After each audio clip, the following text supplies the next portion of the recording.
Good evening, everyone. Welcome to Make We Talk Transport on the Make We Talk Dedt Of YouTube channel.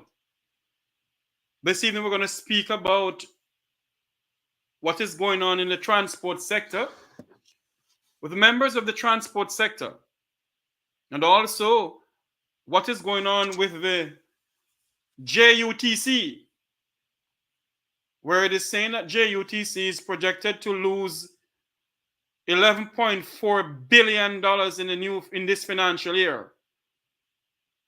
Share this live at the moment. Just share this live because we're going to speak about transport. And Jutc is ranking up a debt of $11.4 billion. Now tell me something. We're live on the Make We Talk Dedt Of YouTube channel. And if you're coming on, please let us have a robust discussion. Good evening to you, sir. Welcome to the Make We Talk YouTube channel. Yes, sir. You. Good evening to you, sir. Why did you come on? Yes, we are going to have a discussion this evening because is it that the Jamaican government is milking the bus and taxi operators while Jutc is allowed to rank up a debt of $11.4 billion? That is a question that we're asking this evening. I'm supposed to have Reverend Finnegan on. Hopefully he can come on this evening to speak to us. You know, the Prime Minister said, that the new road traffic law is not to gain money for the government coffers. But I find it very funny because in the same breath it's not, but in the same breath it is. And how is it that the government of Jamaica continue pumping billions and billions of dollars into Jutc, and Jutc is losing money? Now it's saying that Jutc is projected to lose $11.4 billion in this financial year. We must ask ourselves the question, is the government wasting money on the Jutc? Because if the Jutc is losing so much money, why you keep on pumping money into a company that is losing money? You keep on pumping taxpayers' money into a failed company. You know why they keep on doing it? Because the two political party has Jutc as a milking tree for the people who help them with the political campaign and they win elections. So when they want a job, they put them there. When they want a job, they put them there. That is why they have Jutc same way, running at a deficit. And they're milking the poor, pauperizing bus and taxi operators in this country. My fellow Jamaicans, the time has come for us in this country to talk up, to stand up for our rights in this country. There is so much corruption going on in Jamaica. The National Land Agency is one. The National Land Agency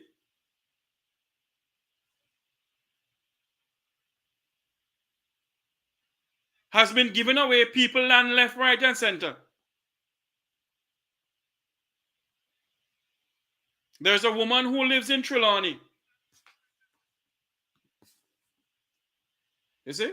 There's a lady who lives in Trelawney who owns a 400-year-old land. It was given to her. It comes down from generation to generation. And now they're about to take the land away from her. There are so many people. I'm going to have a show pertaining to the National Land Agency. But this evening, we're going to speak about JUTC. JUTC is going to run a debt of 11.4 billion Jamaican dollars in this financial year, while the government continue pumping money into JUTC, and the government continue harassing the poor pauperizing bus and taxi operators.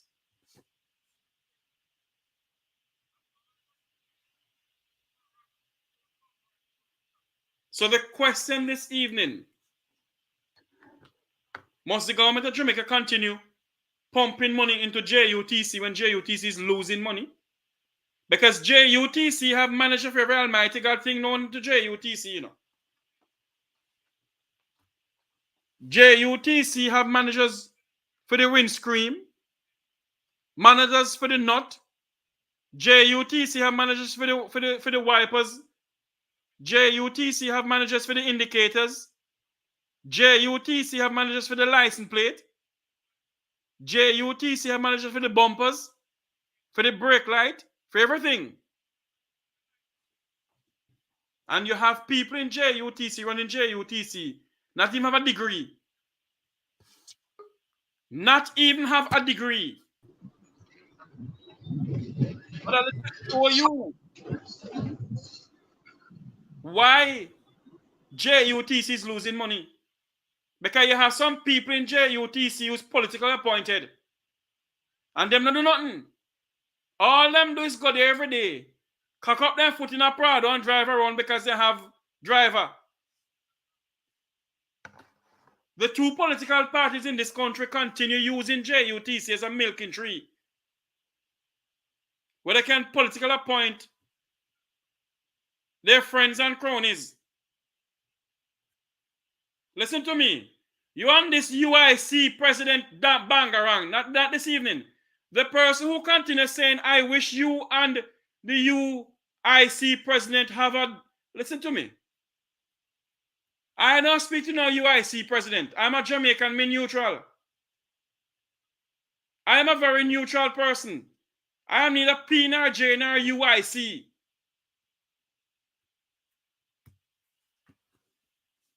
Mr. Finnegan, what happened to you? You're coming on and off.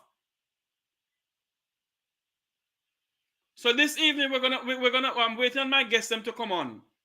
This evening we're gonna dig deeper in this.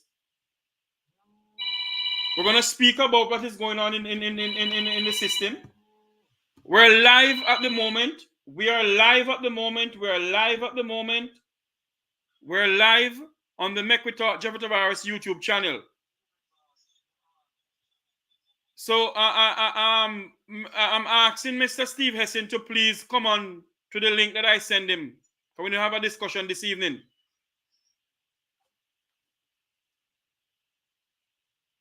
Members of the public transport sector, you all are facing some things because they're giving out ticket for all 500 and 1,000.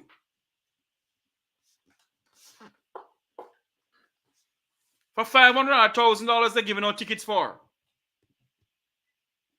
And you have some people in the public transport, some presence in the public transport sector, who sometimes I wonder if they know what they're saying. This minute they talk that they're all for the public transport sector, the next minute they talk the government don't have no money. So they're talking on the two sides of their mouth.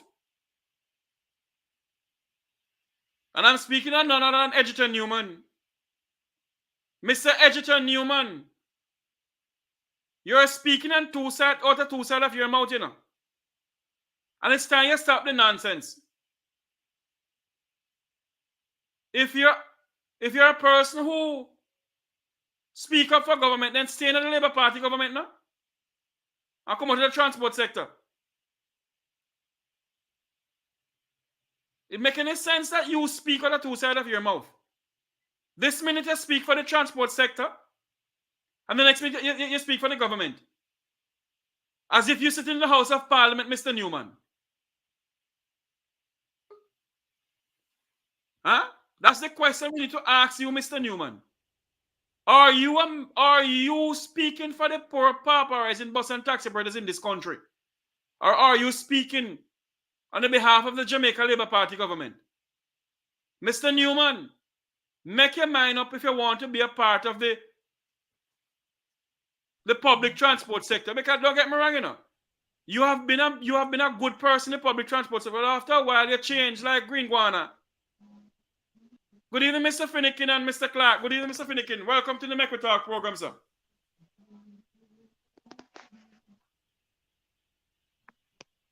Mr. Finnegan, can you hear me? I'm not hearing Mr. Finnegan. I'm not hearing him. My good friend, Sir Clark from St. Thomas, good evening to you.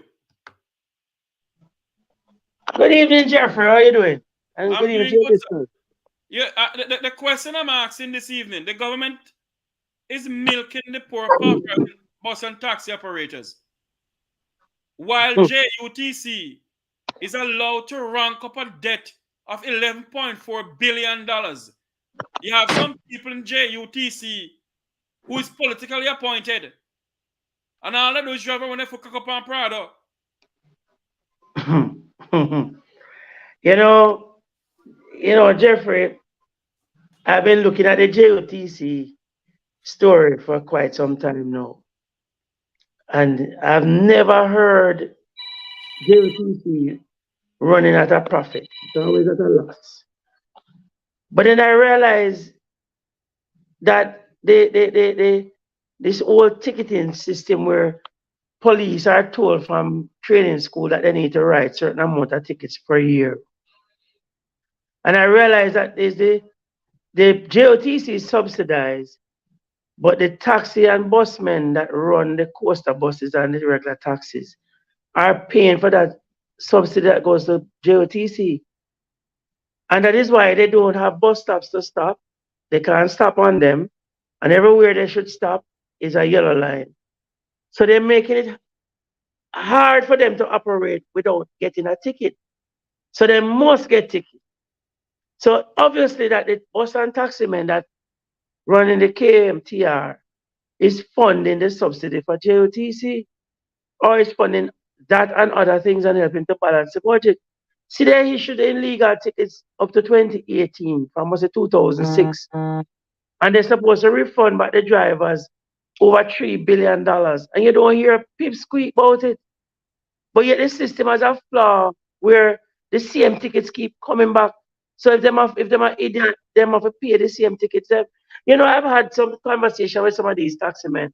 And them say, well, I pay them, but I never pay them ticket.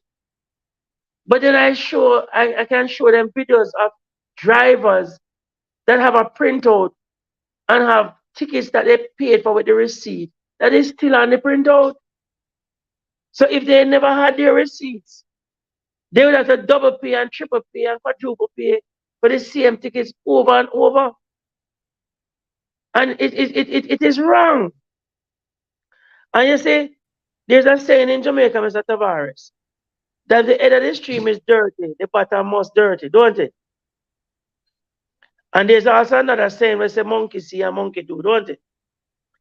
Now, what I'm trying to get at, if the head of the government is dirty and is operating like the same extortionist on the road, Yes. then the regular man are gonna be an extortionist too. Yes. Right? And if the head of the stream is operating as if they're above the law, we expect the liquor man on the street to do. Now operate the same way. And if the parliamentarians in parliament are cuss and cuss and name calling and a cuss bad word, then you expect people to have morals, principles, and values on the street? Then you expect them to not cuss and cuss? Eh? Monkey see, monkey do. They need to lead by example. And I'm talking, me I talk PMP, JLP, we sit down in a parliament. And me I talk the independent or independents. And me I talk any politician or any senator that sits in the Senate. They need to conduct themselves in a manner that is becoming. Right.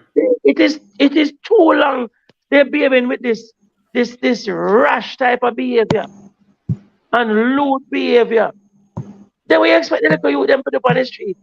Every time you talk about something, say boy they need to but them in a parliament that cuss bad word. But them in a parliament that cuss. Them in a parliament that show what? Because monkey see, monkey do, sir. But back to your argument. It's the button taxi men that are paying for the subsidy for JOTC. And when you have association presidents that are out there that not fighting for the rights of the drivers, but them promote this and promote that. And because they can get a sponsorship from this company and that company. And that's so them eat them food. And them get few lives for sell from whoever. For sell. And them have them links to the relevant authority to do whatever. Them not business with it. And who can give Canute here or Canute what you want name award? Because me want to know if Edgerton Newman who want Bex tonight, Bex. If Edgerton Newman is nobody in the public transport sector to give an award to. The same time he give Canute here an award is the same time Canute here talk saying no come down hard from the public transport sector. I remember that. You're telling me that Mr. Newman couldn't give Libertad or the late Mr. James an award? I have with me this evening the chairman of the One Voice Taxi Group, Mr. Finnegan, Oscar Finnegan, and I have my good friend Steve Hessinard. Mr. Finnegan, good night to you, sir. Mr. Finnegan? I'm hearing some music in the background. I don't want any music in the background at all. Mr. Finnegan, good evening to you, sir. You hearing me, Mr. Finnegan?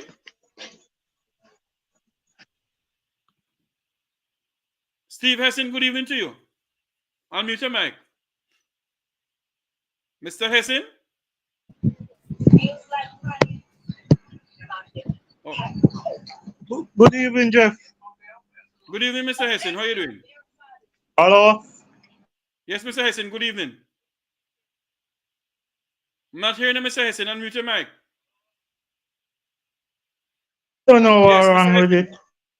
Good evening to you, sir. You hear that the JUTC is about to lose $11.4 billion in the upcoming financial year, while the government is milking the bus and taxi operators in this country, sir? Yes, boss. Because the government take a bus and taxi for feeding the tree. And because nobody cares, the government them do what they want to do. The president them of the various taxi association. Everybody playing politics. So because them playing politics, the government just abuse the system. Yes.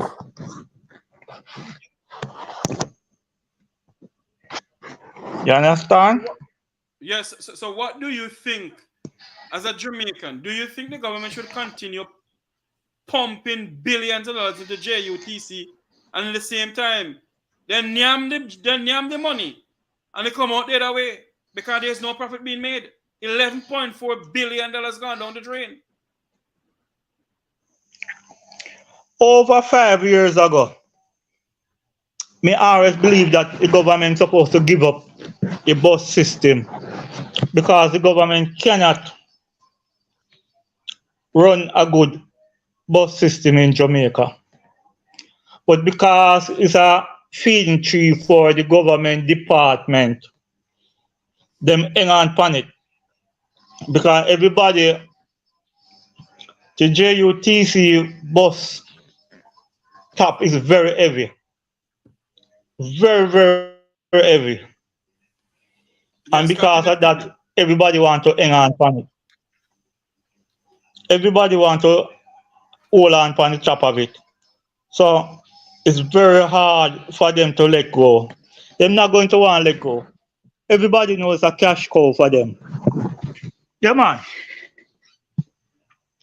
We can have 20, 30 managers for the same department. Everybody knows a cash cow for them.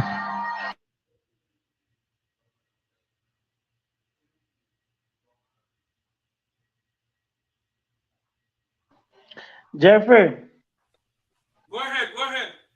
you know, Mr. Estin said something key. Um, I'm surprised of the level of people that is employed to JOTC. And I can't see what they're bringing to the table or what's the fruits that they're bringing to the table. And Mr. Estin is calling for that the government to give it up. But it offers a service, but I think management is the biggest problem. It needs a good fleet manager. It needs a person that can manage the bus company itself. And they need a good person to manage the security of the whole JOTC system. And I think those are some of the key areas I need to address. Fleet manager, you need a good maintenance manager too, and you need a good security person in charge of it, and a good manager for the entire fleet. I think they need to look at persons outside and overseas and bring them in and remove everybody from management, scrap it down from the top, come down, and start back over. And if they set some guidelines and some ground rules that must be adhered to, I think JOTC can turn a profit. It's because of so much favoritism. So when this party in power, them send them friend down, they go eat a food and funnel some money out to themselves and to them cronies or for pay back for favors. That's what is happening. You know? Let Good me night. call continue. Yes, thank you, Sir Clark. Mr. Finnegan, good night to you, sir. Welcome to Make We Talk. Yeah, good night, Sir Jeffrey. Good night, Sir Clark. Blessings, man, blessings. Mr. Hessen is online Uh, too. Steve Hessen. Good night, Sir Hessin. Mr. Finnegan, Yes, sir. is it that the government is milking the public transport sector while they allow JUTC to rank up a debt of $11.4 billion? Well, the evidence that is before us that cannot be denied. The answer to that is yes. The government of Jamaica is milking the public transportation sector. And some of the evidence that is right before me as we speak is something that we have been beating for months now. The Constant Spring Corridor in and it of itself, and the way how the KMTR is set up. So let me explain. When the Constant Spring Corridor was renovated or reconstructed, it is a highly commercialized here in the KMTR. The bus stops were being removed due to the construction. And after the completion, most of the bus stops were not replaced. Now, the government of Jamaica, through its Minister of Transportation, we have been asking him from last year. And when I say we, I'm referring to TADS. Because when I was at TADS, we have had several meetings with the minister in regards to the bus stop at Constant Spring. Now, the fact that nothing has been done about it, and while the bus stops have not been replaced, this very same government send its agents who are the police to be policing that corridor, not for the general public transportation sector. Not for the general transportation sector, but for the public transportation as it related to the buses. The police go up there on a daily basis just to catch the busmen them, because the bus stops that are there now that they can set down and pick up passengers are far apart and far from the highly commercialized area.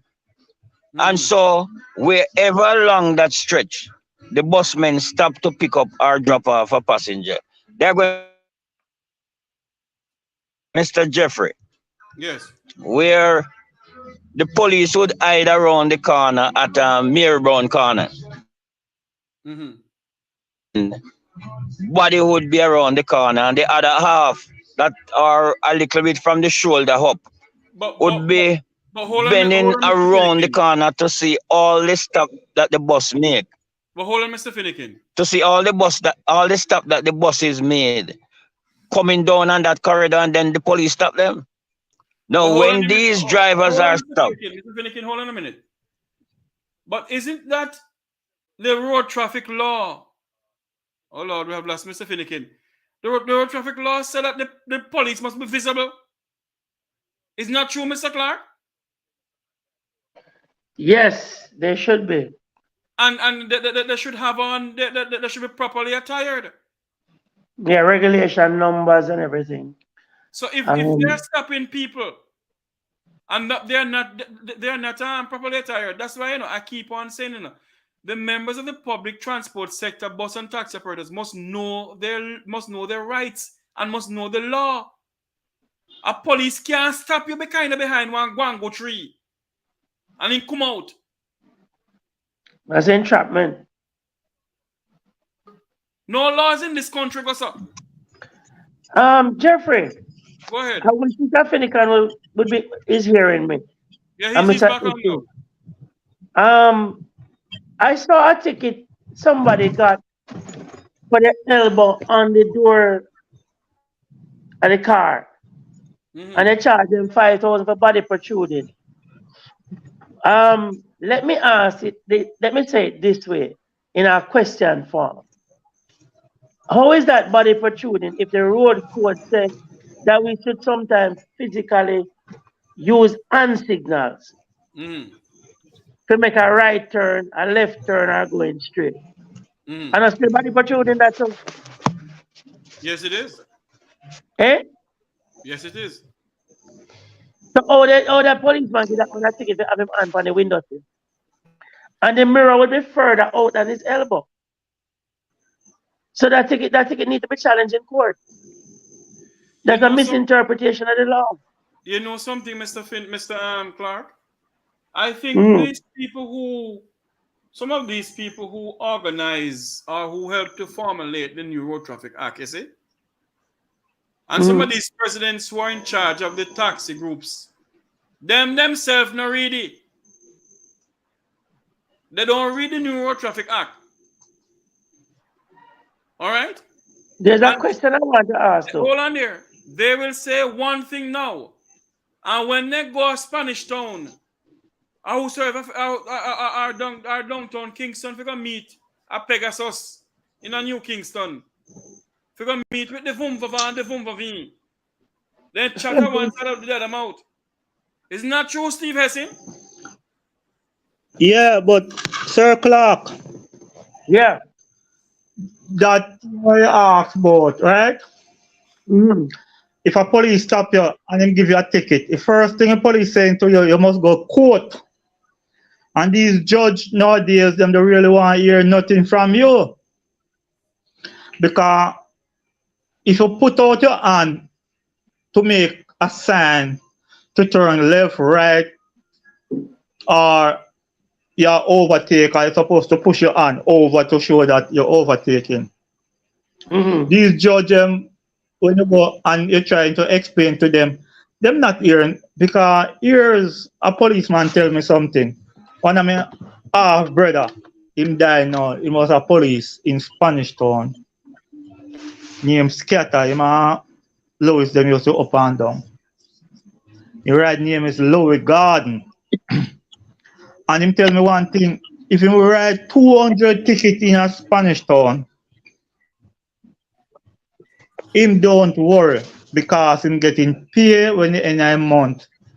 If him go to court, him getting paid because him always go court and him working there.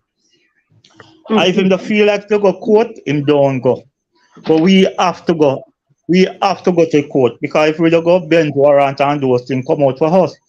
So you have a lot of police who abuse the system, abuse it so much.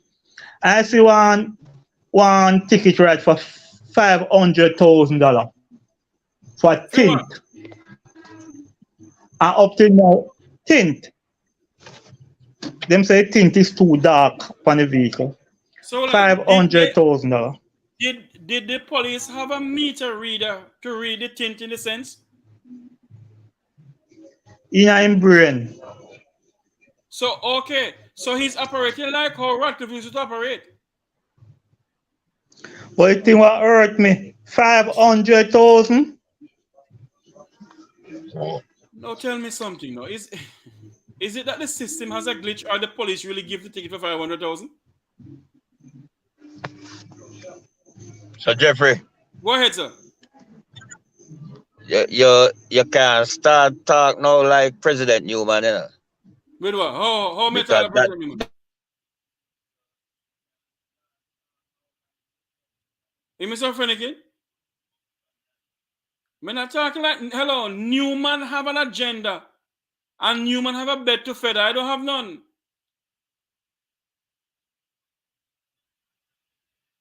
In what way am I talking? I'm just asking. How can they give a person a ticket for $500,000, Stevenson? Mr. Finnegan, you're back? Mr. yeah, Finnegan? man, I don't know if you're hearing me clearly. Yes, I'm hearing you now. Go ahead. Yeah, man, Jeffrey. Yeah, I'm saying that our president for life has been said that there's either glitches in the system or it is being fabricated. Make him sit down, you know, because Yeah, but Stevenson is right. Make Newman sit down.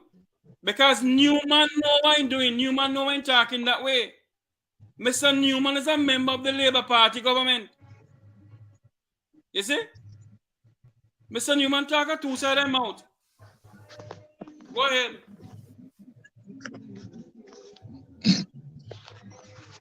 Mr. Finnegan, go ahead, sir. So, yes, so before I get cut off, I was telling you why I believe that the government is milking the sector. Yes. Now, the government know that if they replace the bus stop along Constant Spring, they wouldn't be able to be collecting that revenue that derive from ticketing the busmen. And remember now, the report that we have been getting is when the bus driver is stopped for failure to stop at a bus stop, he end up with up to 7 tickets for that one stop that the police stop him. And it is a continuous thing on a daily basis along that corridor. I remember when we sit with the minister in his office and brought up the Constant Spring corridor, the minister was very upset, you know. The minister said they must be replaced. Yes. 3 months later, we met with the minister and they were still not being replaced. Now, when you look at the way the KMTR is set up now, there's nowhere to park, nowhere to pick up your passenger, and nowhere to set down the passenger. Now, the government of Jamaica, again, through its agency, the Transport Authority, issue in excess of 6,000 acne license in the KMTR. Nowhere to park, nowhere to pick up the passenger, nowhere to let them off. And what happened there is that you must have to park once you come in the KMTR. So anywhere you park is illegal. You must have to pick up a passenger. You must have to let off that passenger. And anywhere you pick up or let off is illegal. So you're liable for a 10,000 ticket if you stop 12 meters from the bus stop. And if you stop a little way out from the 12 meter, you're going to get a 6,000 ticket and 3 demerit points. And it is a 7 days a week revenue for the government. Now, if the operators and the investors has been crying out for that to be changed, the government through the Ministry of Transportation or the government through its local representative, the parish council, the government through its agency, the National Work Agency, is not doing anything about the KMTR. The Transport Authority, which issued the license, doing nothing the same way. So when you look at it, it would seem as if it is a deliberate attempt to keep the KMTR in the state that it is in for revenue collection. How could you be government and your citizen that elect you to govern on their behalf, crying out to you that you give us license so we can work? Hold on. But there is nowhere that is conducive for us to operate. And to Yes. date, the government make no effort to change it. It is clear, Mr. Jeffrey and others on the network, that if the government should change that, they're going to lose on revenue. And every time the ministers and the prime minister open their mouth about the Road Traffic Act, they are singing the same tune. It is not for revenue collection. It is for road safety. No, I am refuting that. As a leader in the sector, I am not in agreement to that. All the evidence before us is that the present Road Traffic Act, the state of the KMTR, the refusal to replace the bus stop along Constant Spring Road, they are not for road safety. They are just for revenue collection.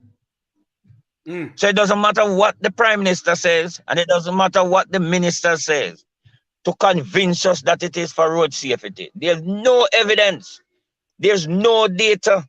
There is nothing that has been done across the world, no survey that says that if you increase the traffic fine, it will cut down on carnage on the road and it will make road safety much better. No data to substantiate that. You know something, Mr. Finnegan? And I am going to say this, and I'm not apologizing to no one. You see? You see, when members of the public transport sector say something that they want to go on strike, some others say they're not going on strike. And when you have members of the public transport sector who have leaders who is in it to feather their nest, who's getting advice from a man who created mayhem in the public transport sector when he was at a certain position in this country. You think government not take on it serious? They will never take on it serious. Because you have members of, you have presidents for life who is a part of the Vumvavan and the Vumvaveen of society and of the Labour Party. Steve Hessin? Yes, Jeff. Mr. Finnegan said, President Finnegan said, we have nowhere to park. Right. But on an Acne carriage, we can park anywhere. Like Euro Circle, we can park maybe up at Devon House and those things until people call us. But if somebody call you, if you park in Devon House and somebody call you to pick them up and to drop them off at NCB Bank, if you drop them off at NCB Bank, you're going to get a ticket. Because everywhere is airline.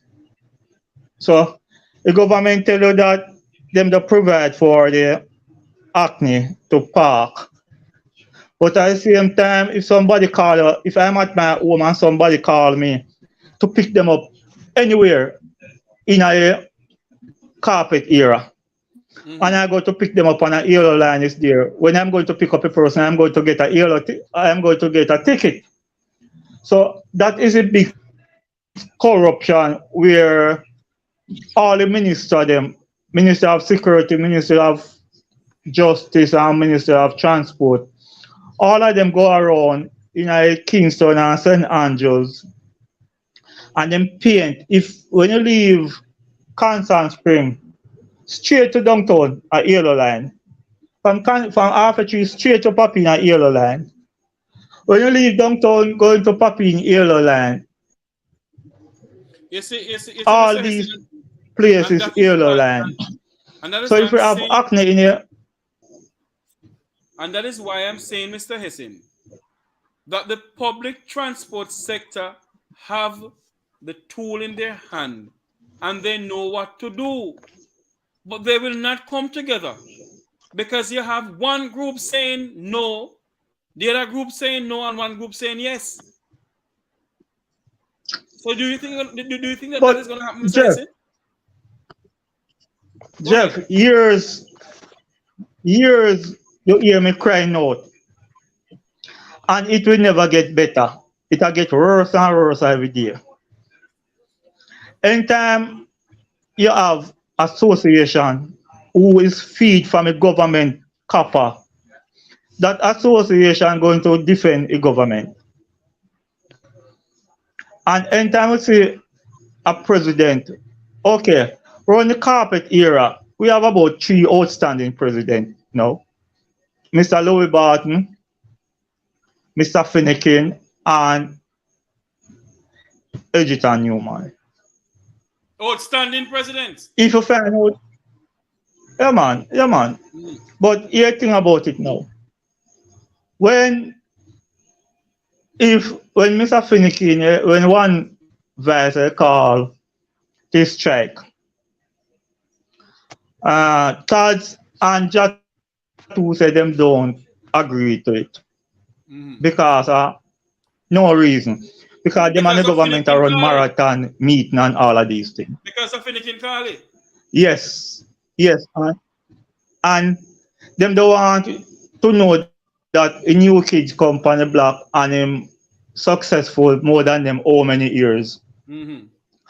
I recall one time when I was at Jutc, my president said to me, say, me and Mr. Newman, my portfolio to meet with Mr. Newman, go to meeting with Mr. Newman, and we must really work together. Mr. Stiles said to me in a meeting, no boss, you can't work. You ever see NCB and Scotia work together? You ever see NCB and Scotia? So 2 weeks ago, when we say the both of them going down to the housing, all the housing trust, the same place where you go and make a video. You record that? Yes. When Louis Barton and myself went down to the old housing ministry, yes, saying that the time has come for the public transport sector to have a parking facility. That place. Louis Barton and myself, along with no, actually, so Louis Barton and myself went there, and all of a sudden, yes, the chairman for life, who told me, Edgerton Newman told me that the old housing ministry is not fit to have a parking facility there. There has to be somewhere else. And now Edgerton Newman is going on to the old housing ministry, lobbying to get the old housing ministry. Imam ever stand still. Imam Mr. Style. The both of them. So when I say NCB and Scotia meet up. Yeah, so 2 weeks ago I called him. And I said to him, but Mr. Style, you tell me that NCB and Scotia can't sit around the table and them things. Mr. Style says it's time for it now. Mr. See you? Because rope is around your neck now, you're going to hang on to a straw. So an idea now, you find out that these guys them see that one vice overshadow them, overrun them, do everything. So if I know that them going to get up and say things, I see Mr. Finnegan visit is sick. I see him just visit one sick and care, I think. Mr. Newman don't visit sick in a hospital on Monday today. So everything one guy do, I notice them start copy it. Hold on there. Let me ask you a question. You, Mr. Hessin, was sick. You know Edgerton Newman long before you know Oscar Finnegan. Did Edgerton Newman visit you in the hospital or him call you? I mean, Edgerton Newman in a transportation. Me bring him in there. So an idea, it's not him call me. But I am not saying that. But what I'm saying, that anything him say one guy do, him trying to overshadow it. The accident what happened, I must have choose the pan somewhere in Mandeville. Him gone to visit, you want them in hospital. So I'm saying, if him never see one guy start do certain project, he will never start do it. But through me know Edgerton Newman stay, him trying to outrun anything he start to do, him try to outrun it. But as me say, a human being, and when you deal with human being, you expect anything from them. Anything I expect from Edgerton human.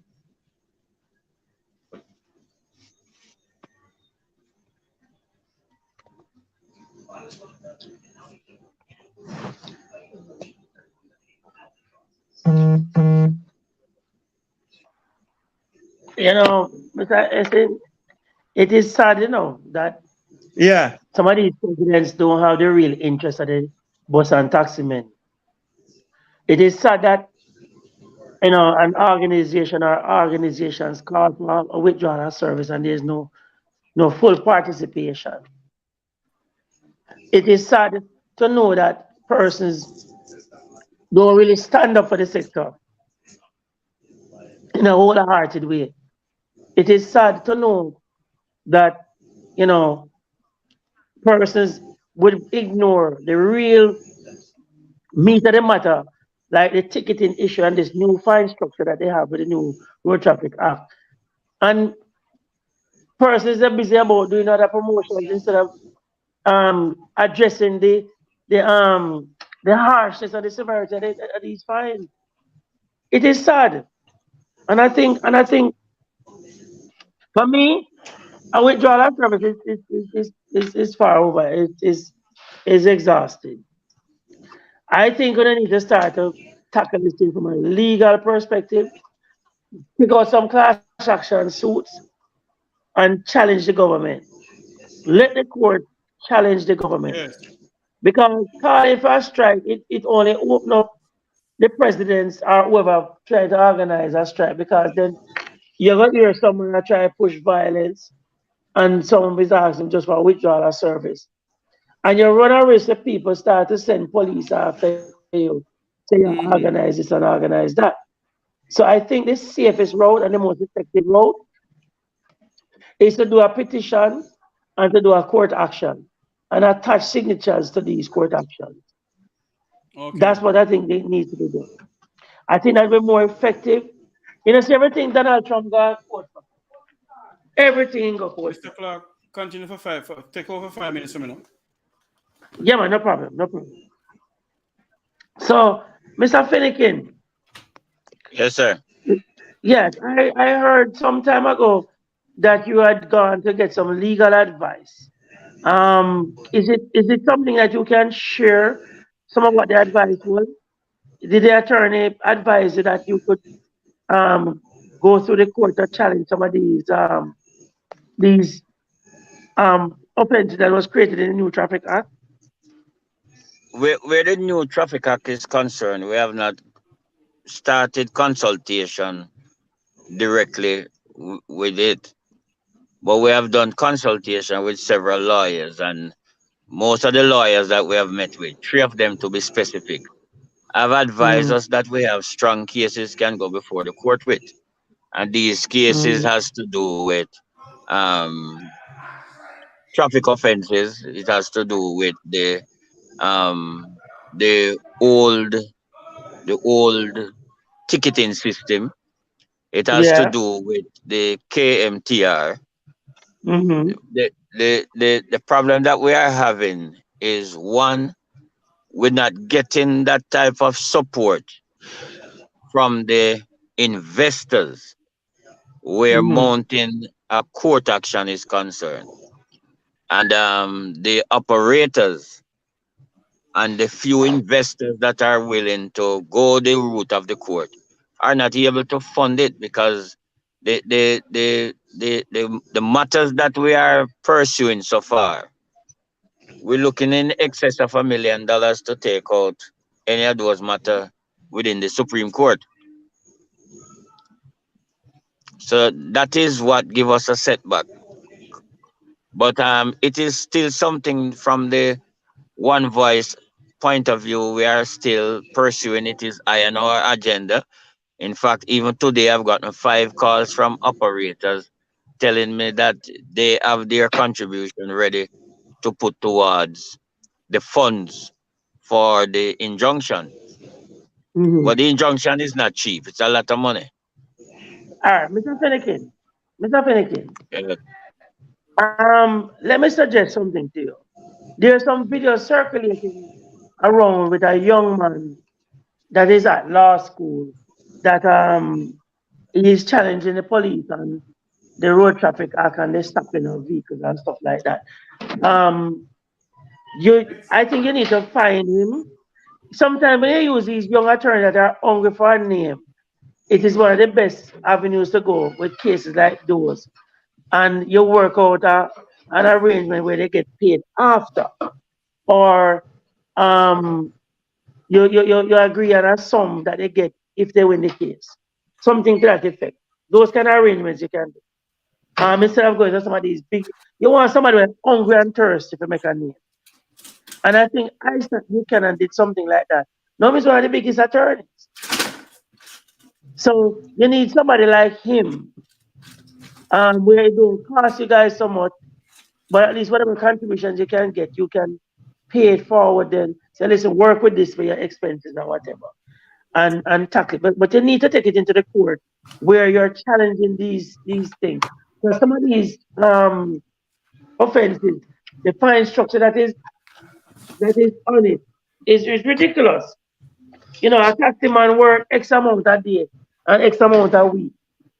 How is he going to pay some of these tickets? And when one traffic stop at $50,000, it may be one ticket or several tickets or 100,000. Like the one if him get a fine for 500,000. That's impossible. It's ridiculous.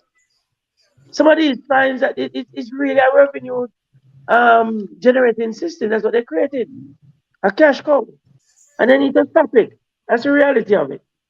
But Mr. Essen, what's your take on what I just said? I think Mr. Essen gone. Mr. Finney came back to you. Mr. Clark, Yeah.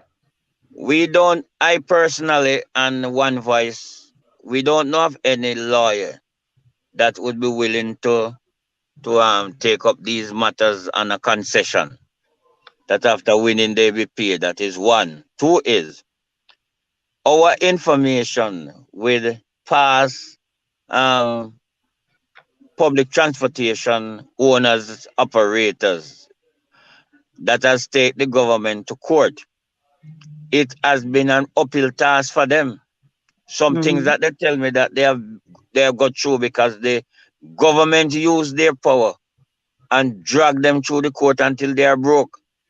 The Yeah. matters that we have at hand to bring before the court, we could not go into the court with any junior lawyers or any lawyer that is just leaving um, um, law school. In Mm-hmm. fact, when we look at one of the injunction, the best knowledgeable lawyer when it comes on to traffic matters, he advised us that one lawyer couldn't take up that matter before the court. So we had started to seek consultation from a second lawyer. It was when we get to that second lawyer, the relationship with One Voice and the steering committee break down. But that knowledgeable, well experienced, most feared traffic lawyer, he advised us that that type of matter that we're looking at to go into the Supreme Court, no one lawyer will be able to carry that. So while your advice is good, the reality of it is not going to work in our society. Okay, I understand you, but I would still pursue that avenue because you may get a whole bunch of them that is because like I said, that young man that has been challenging the police. You don't hear you see all of them police back down after him challenge them. And he says he has a lot of motions in the court that he has filed. So I'm saying find somebody like him and then maybe put a team around the same big lawyer and see if they can work out something. But they need to get it in the court. And these investors and drivers need to contribute because guess what? If it is not addressed, this thing going just going to continue where everybody going to lose their license or they lose their vehicle because they can't work and they can't pay for their loans and stuff like that. Listen, it's time that this sector wake up and realize, listen, it is me or it is my business that is suffering. from all of these hardships. So I need to make certain sacrifices and put forth some money to deal with some issues. It's I don't need to really do that. But you see, that is one of the reasons why the government is getting away with a lot of things because the government knows that a lot of these drivers and these associations they're not united. You guys need to start a unification or a unite and come on now into a neutral agreement and say, listen, we're fighting for this sector. But you see, when you have presidents like some of those from Jatu and Tads and them people, where it's only about being in the spotlight and what they can earn for themselves, then you're going to end up with situations like this where you can't get anything done. So, so what you're saying to me, then, Mr. Finicky, because you can't afford to go through the court. What is the next best move then? Mr. Finicky? Mr. Well, Finicky? you mentioned well. First thing, yeah. Are you hearing me? Yeah, I'm hearing you now. So Clark, Yes, I'm yeah, hearing you. we I'm at hearing one you. voice has not. We at one voice have not given up. We have not given up on our plans to go to the court. The, taking the matters before the court is still high on our agenda. But you also ask what will be our next move. As it is now, the only thing we have on the agenda is court. I have been hearing high discussion on a daily basis about withdrawal of service, but that is not on the agenda of the One Voice management team at this time. Okay, smart move. But our discussion is high right now around going before the court because up to yesterday we have approached a different lawyer from all the others that we have spoken to in regards Mhm. to the issue. And we have an Okay, appointment next week with that particular lawyer. but the question I'm asking, outside of a court action, I know it's high on your agenda. What other options there may be to get some form of redress? Is the opposition party helping? Well, Is the new third party helping? the opposition party, yes, Mr. Clark, I believe that they tried their best at the Senate and the sitting of Parliament when the bill was passed. Mhm. Prior to that, before that, I don't know what was their input, but I can say I was in Parliament that Tuesday. Four opposition members they tried very hard to get to amendment and an extension to the 30th of April, which the government minister fight it down. In the sitting of the Senate, they did try some more again. As it is now, I am not hearing anything coming from the opposition. One and two is I am wondering if we are having a GLP government and a GLP opposition. Because I can't remember in the life of my political life, I have ever seen an opposition so quiet and so laid back on the issues that are affecting the country. I have been following politics from I was 12 years of age, and that would have been 44 years ago. And I have been involved in politics at the constituency level in several constituencies.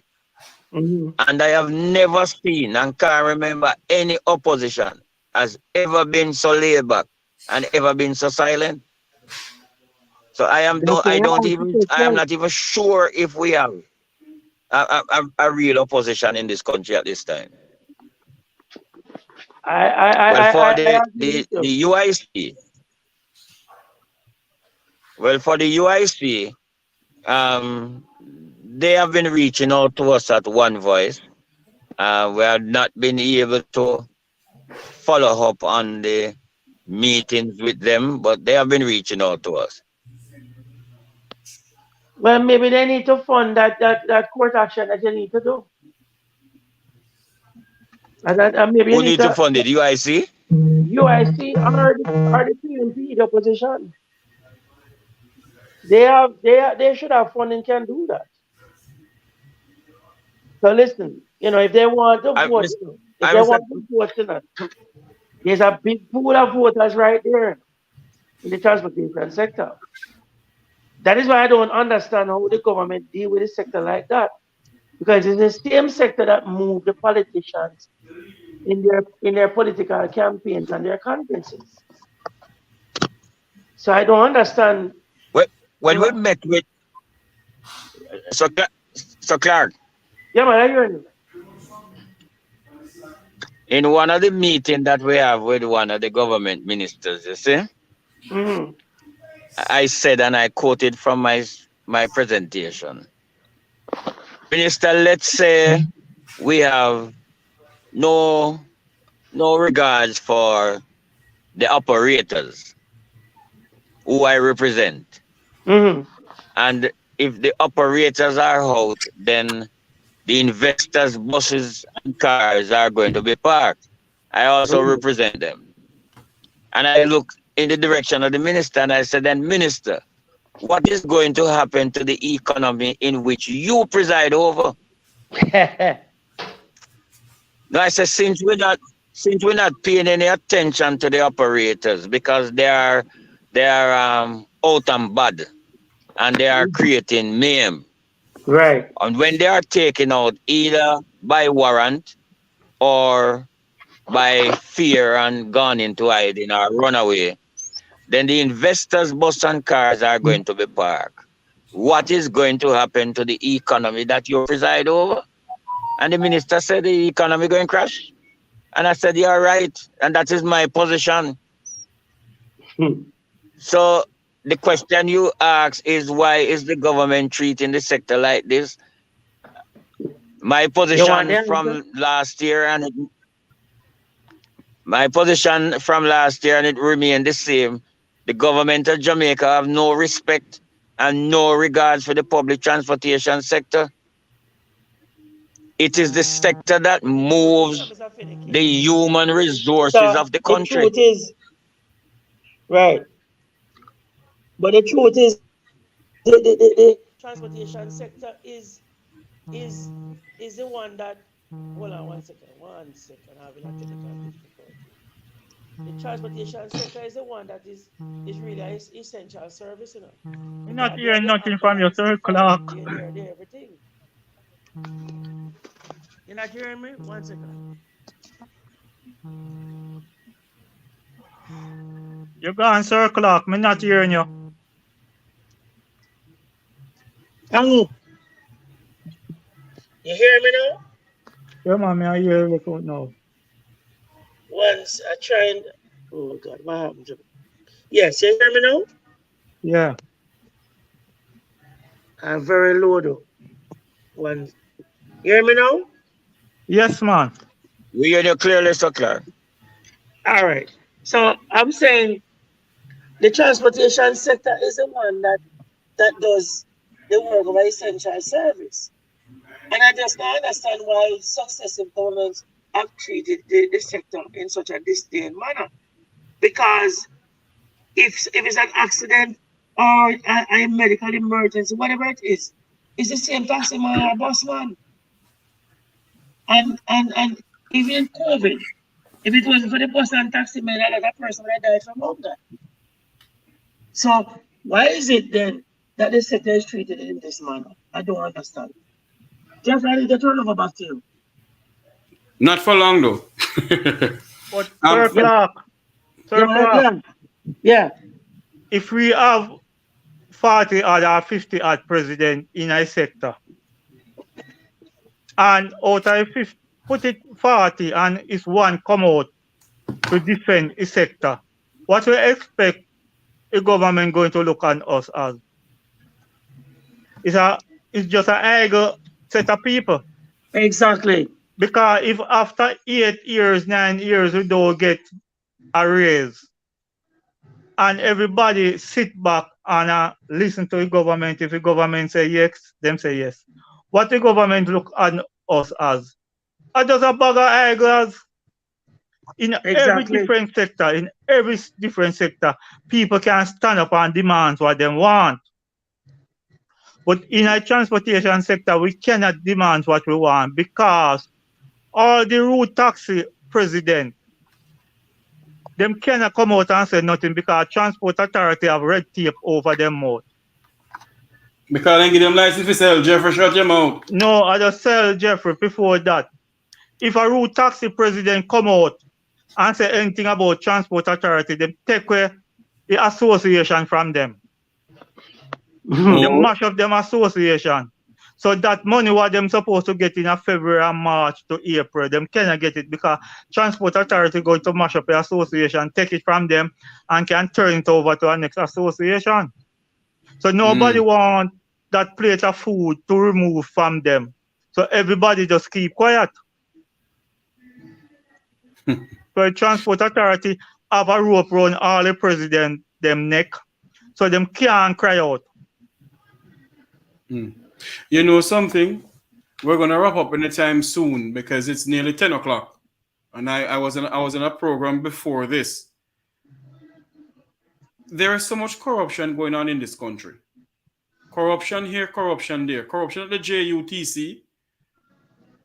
How is it the government keep on pumping billions of dollars in the JUTC when the JUTC is going to lose $11.4 billion this year? Huh? Corruption going on with the National Land Agency, where people in the National Land Agency is thieving people land, thieving, poor, pauperizing people land. Huh? The Commission of Lands are signing away Jamaican lands to the Vumvava and the Vumvavi of society. There's a lady who I know very well. Very well. I grew up in her arms, in her hands. Grew up in her hands in the grill. And she have a 400-acre property. 400-acre property in Trelawney. Where right now she's fighting so hard for them not to take the land away from her. But this is what is going on in this country. The corruption stinks to the highest heaven. But I'm saying this tonight. The National Land Agency, I'm going to have a program on the next. Going to have some thief inside there. Some thief inside the National Land Agency from the Commission of Land come down. If you work your money hard and put it in a bank, them a thief it. So where else you don't expect them to thief? Me, I tell you. See, since week me say one of those institutions, a lady thief how many $1 million run off to Canada.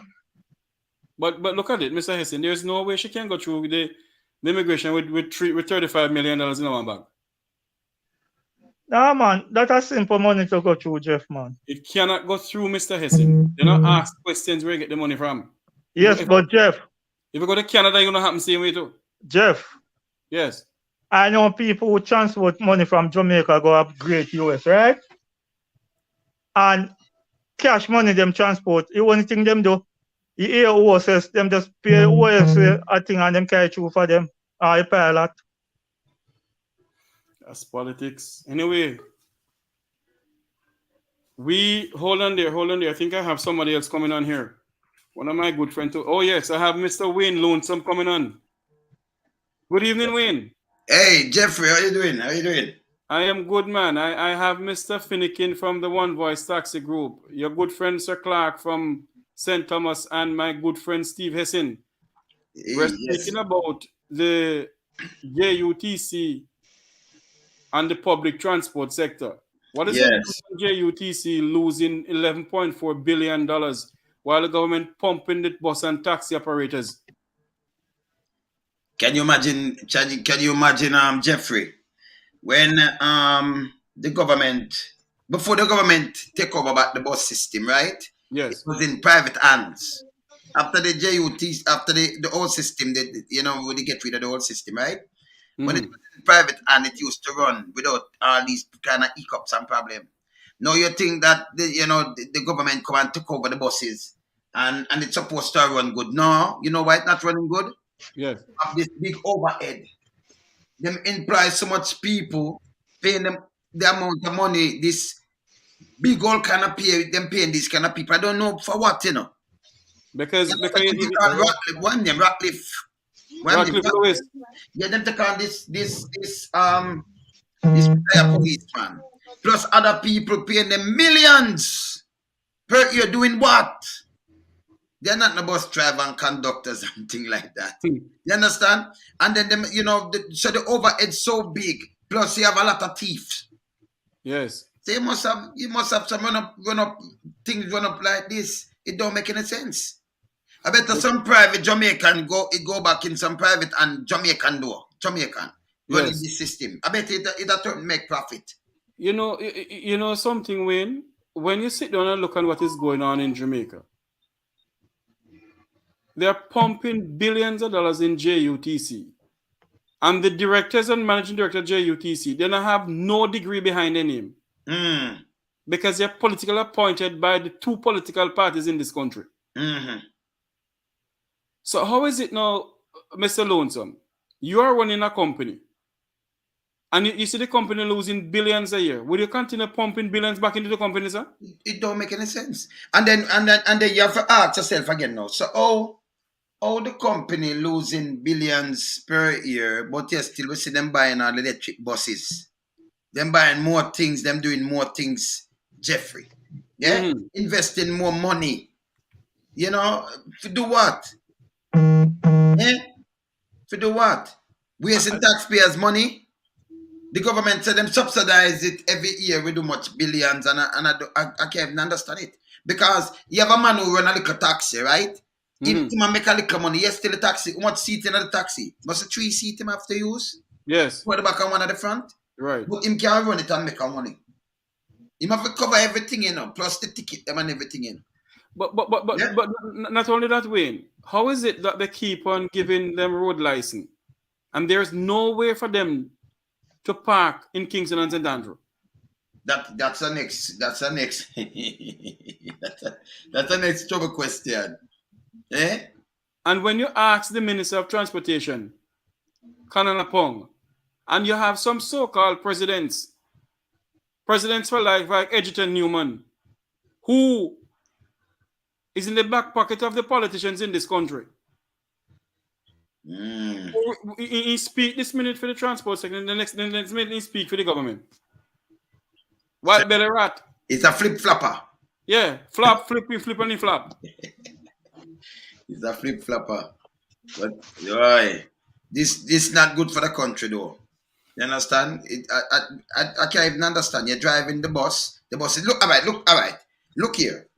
Experience now. In London, you used to live in London, right? When we used to buy, like, you know, you use the tube, right? You central line, use the tube. You can when you pay £4, you buy one ticket for the day, 24 hours, on every tube and every bus in London. Right. You don't pay a cent, but yes, still they make money. They make money. How is that it work? You buy one ticket and you carry it for 24 hours right around. But Jamaica now, you know, you have the buses and you take this bus and you take that bus and money supposed to make. You still it have run in billions of dollars. It don't make any sense. You know, I remember when I used to live in New York, you know. They have a metro system where you buy a card and you go on the bus. Whether you use a train to Brooklyn or wherever. They have this system in Jamaica like that. So tell me something now. How is it that JUTC keep on losing money? How is it that JUTC keep on getting some new dilapidated buses? Is it that the government give the directors of JUTC a Black American Express card to go and spend as they like when they go and buy old buses in Belgium or China? All right. So me could tell you what we supposed to demand from them now. We want some auditing from them. We want to know what them paying the staff. Not them paying those guys up top. Yes, I mean like the people of the Vumva and the Vumva who have those guys. No degree behind their name. I can tell you it's them running up the costs, you know. I'm telling you, for sure. Yeah? It's them. Because they supply them in and how much offices them have all over the place. How much are them? I don't even know, but it was brought to my attention that drivers will go to JUTC and sit down because there's no bus for them to drive. And people who's in charge of certain areas of JUTC, for them vehicle they get diesel or gas oil. That is the thing I'm telling you about. Them get all things to go home with. Them get everything, all kind of things. These people are up top. Why, I don't even know what to say now. I call them the people of the Vumvava and the Vumvavi. Because students are leaving our education institution like UWI. And they can't get a job. But because these people are politically appointed, them not have no degree behind their name. They're not run a full club. Them running JUTC. This bad. Really bad. Really bad. Mr. Finnegan, what is your take on what is going on with JUTC in a sense of the government is milking the public transport sector, but yet JUTC look like JUTC is above the Road Traffic Act? Well, JUTC is operating within the same country that we operate in. Operating under this, well, should be operating under the same law that we operate under. But when we look at the benefits that JUTC gets and the things that they are exempt from, it tells us again that the regards and respect for the public transportation sector is not in the mind of the government. Because we asked an accountant to give us an idea with the present fare structure that the JUTC have, where they collect $100, and we in the sector collect $150. The government is subsidizing JUTC, so we asked the accountant to give us an idea if the government, with the government subsidy and the $100 that they are collecting, how much is the real fare from a passenger to JUTC, and the accountant tell us that it is a little bit over $400. So the JUTC, if the accounting is correct, is getting, along with the subsidy, somewhere about $450 per passenger.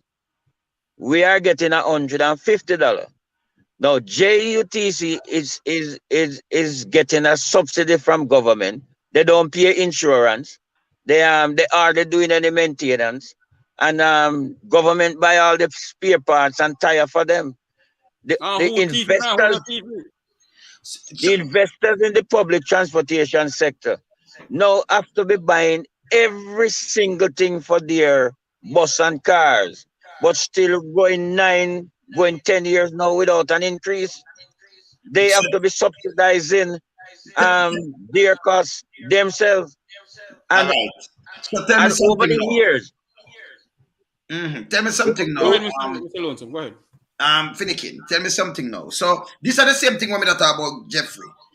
A private operator have to spend his money, insurance, he have to pay for everything, but him still can see a little profit. Plus the ticket them when accumulate up some unfair ticket from police sometime, him drivers and everything, right? Now JUTC, you just mentioned that the subsidy, if it never subsidized, you'd have to pay $450. Somewhere about $450 they would have to collect from each person. That's what they're getting now, you know. No, but with the $100 and the subsidy. No, but the government something not right, because by the end of the day, if you're gonna tell me say it's $150, you have to charge, and then you see something out of that, and these people them don't pay insurance, them don't pay nothing at all, them just running, and then you're gonna say you subsidize, use our taxpayers' money subsidize something, and I'm gonna tell me say, oh, it's $450, but the government pay $350 out. It says why the fear that's out there with a bus we have more seats than where your little transportation carry. How many seats in a JUTC bus? How much it carry? One of those buses. I don't remember, you know. Over 40? We're over that. We are over 40. So, you have to subsidize something. We carry someone one of them trip. How much trip you have to make that money? Just one bus trip, one round trip. How many trip you have to make for them money? I said for them money. And with all of that, money. Eh? And with all of that, they are still unable to service the KMTR. Because my understanding is that they should be rolling out 450 buses per day. You see, and they are rolling out. We are somewhere about 140, I'm told. Okay, so them short. So you're telling me now, right? Because even at Portmore, sometimes when you look at the bus bay, the amount of people pack up when a bus reach, them never run the bus on time. So all them losing money. When them have the passengers, them have them. Yeah? Sometimes the people don't have to wait how long, and you see them rush the bus because I see those long lines, right? Yeah? And it was X amount of people in there. Sit and standing, maybe 80 people, 70, 80 people, 80 persons, right? How much? $100? To go Portmore from Kingston to Portmore is what? Same $100? And a Same 100. Huh? Yeah, it's $100. But look upon the amount of people. Look on the amount of people. Thousands of dollars for one trip. Thousands. You have to make the amount of trip to make that money. But yes, still you have to subsidize this. And yes, still them still lose 11 billion. It don't make any sense. It don't make no sense. No sense. And not only that, if we should check from 2000 coming up, find out how much money JUTC lose from then until now. It passed nearly $2 trillion. So I better, what the man name I better it in a private hand. Why them better come bother with this? Make it stay in a private hand. Because Jamaican, the Bus Owner Association now who did have it and everything, them have the thing and them run it. And them say, okay, make we come run this. Anything government put them hand in a like this, never run good yet, But you see, Wayne, they have to have it, because whenever the two political parties, they pay people tomorrow morning. Yes. Some of their cronies have to go inside there. Yes. So they have managers for the indicator, managers for the steering wheel, managers for the headlamp, managers for the dilapidated bumper, managers for the nut, managers for the tire, managers for the muffler, managers for the engine. They have managers for everybody, for everything in JUTC. As you just said, tire, the government have a thing named Jamaica Tire. I want to do a story about it. They have corruption. Government tire company. Yeah, man. Something going on bad down there. So I get some things and I soon dig it out and tell you because they might change the head, They might change the head. Yeah, man, tire company. This. Sit here. Oh, yes, yes. Yeah, so them have some things, sit here, changes. We can show you. Sit here. Yes. Changes at the government tire company. Yes. So something going on down there right now. Something's going on down there right now. So they might change the head and everything right now. So when are they gonna shake up JUTC? Jeffrey, if I'm not, before Mr. Elton come to Transport Authority, he must head a Jamaica Tire place down on Maxfield Avenue, I know. He was the head? Yes. Yeah, Mr. Elton was the head and then... Yes. And then them take him and carry him up there. So. A Transport Authority. Yes, you're right. Yes, you're right. But everywhere that man going is you have a wreck, He leave something there, Yeah, around 2 years, because in their transport authority, he was there before. Them send him a Jamaica Tires, then carry him up the back like 2 years ago, right? From 2 years ago, right? Them have to leave, right? And they hear, and then the past minister, Bobby Montague, placed this lady down there. I know you have some things with that. So the board take over right now, The board take over. So when is the board gonna order an audit into JUTC? That's the question must be asked. When is the government gonna order audit into JUTC? When is the government gonna order an audit into the part program money with the thief up down there? Because some people supposed to get certain amount of money and they're not giving it to them. They're thieving all 2,000 of the people their money. But I have reports on it. Remember, say JUTC, you see? Mm-hmm. A hit fund election and all of these things. Oh. So them not going to want to run no audit in it. Because Oh. I can tell you if they run audit, our time it open from 2000. I don't remember, you know. If from JUTC start operation till now, if they run audit in it from then until now, enough people have to run away. But it need audit. It need auditing though. After have Yeah? auditing. Yes, man. Must have auditing. You understand? Because from those time until now, them RS lose money, lose. So how many billion, trillion dollar taxpayer have to continue to pay for that? For that associate? Me don't understand. It don't make no sense because as I said before, a private man, they run him taxi, I run him little bus, but he might make a profit same Yeah, way. man, when Millwood, them run it, Millwood and Chin and them man there, it was running good. We see But the people that run government, taxi and them in a space of no time, them expand. Them have one bus and them expand. yeah, So all until the the government just lose take money. it This is over. just me ask. Look on JPS. Government have JPS. And it run to collapse and my arena buy it out and then sell it back and everybody come and make money out of it and continue. This bad. PJ Patterson sell JPS to Morant.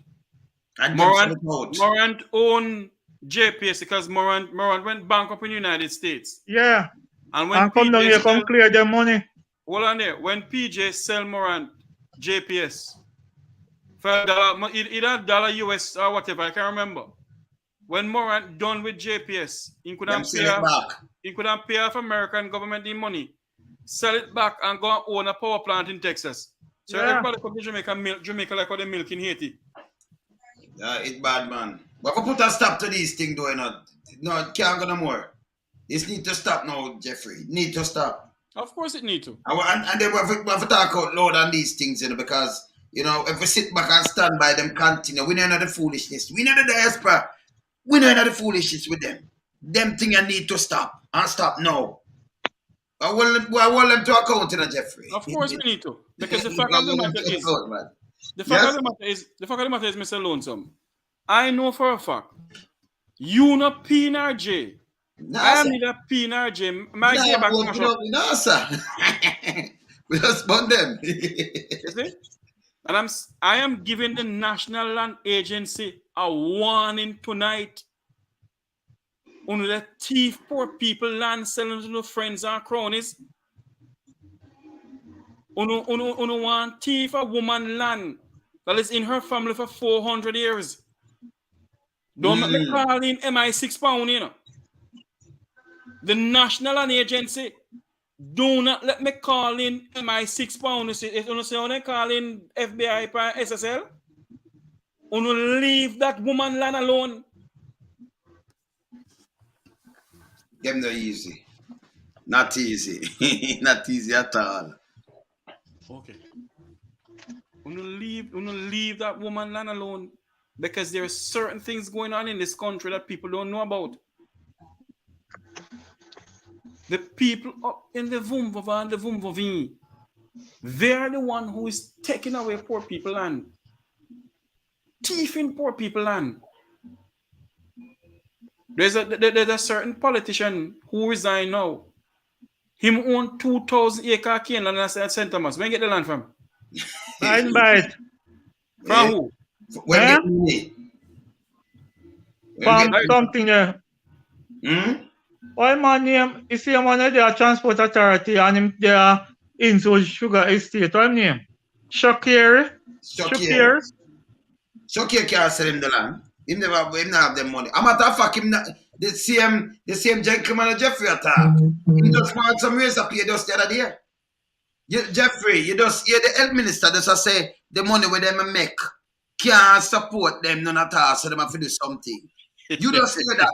Can you imagine how people have to live off for $9,000 per week, brother? If I'm gonna make 5 or 6 million a year and him say, remember this couldn't support me, you know.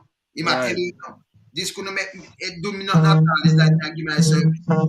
When you leave them people, they say, I remember this gentleman where you are talking, they say, boy, Mhm. it can't do it, But you still have over 2,000 acre land, brother.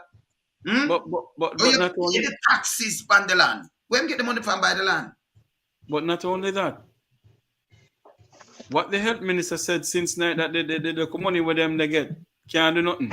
That alone raised the concern.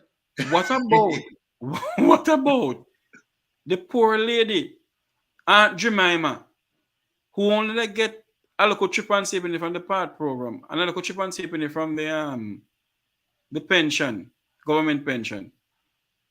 She the live off it. She the pinch for buy look a tooth in a dirty girl Mm. and some other things. So how is it that whosoever getting all 400,000 a month, them can't live off of that? Nah. So all you want people to live off of $9,000. 36,000 a month. 9,000 a week, you mean? Yeah, but No, per month. more money you come upon, and more problem you see. 2 9s 18, 218. Yes. 36,000 a month. You But understand? 400,000. Or Yes. somebody, I remember you have to take out each out of that, for $9,000 a week. So you have to take out your bus fare, your lunch, and everything. So you don't go home with nothing out of that. So No. if you take out that, Jeffrey, if you take out, no, where you going to eat for your lunch out of that, if you have 9,000, where you going to eat for lunch? What people really, what you can buy for lunch? How much money people spend for lunch right now in Jamaica? Me don't know. Nearly $1,000. Buy for lunch, what them eat? Wayne, it's nearly $1,000 for a box food now, Allow me telling him. Outside. Yeah, $1,000. So tell me something. When you take out $5,000 and plus your drink, so what you work for? Because No. you work for food, man. You work for just a box food. So You're working for bus fare alone. $5,000. And then if you buy the drink, how much you drink now? How much you box juice? All right, you can buy your drinks and your food for $1,000. All right. So $5,000 that. So how much your bus fare now, a taxi fare? If a two thing you have to take off 4. Because maybe you have to take 2 go work and 2 come back. Or maybe 1. Right? So a $600 that per day, right? If a $2.50. More than that, man. Right? 150 per a taxi. Yeah, put your 600 a day. And a 5 day at 30. That's a 5 and 3, So you have $8,000. $1,000 now. You have your kids them to send to school and them thing there. So what you do with $1,000? Can I $8,000 that you just clear right in front of me? What your head minister say?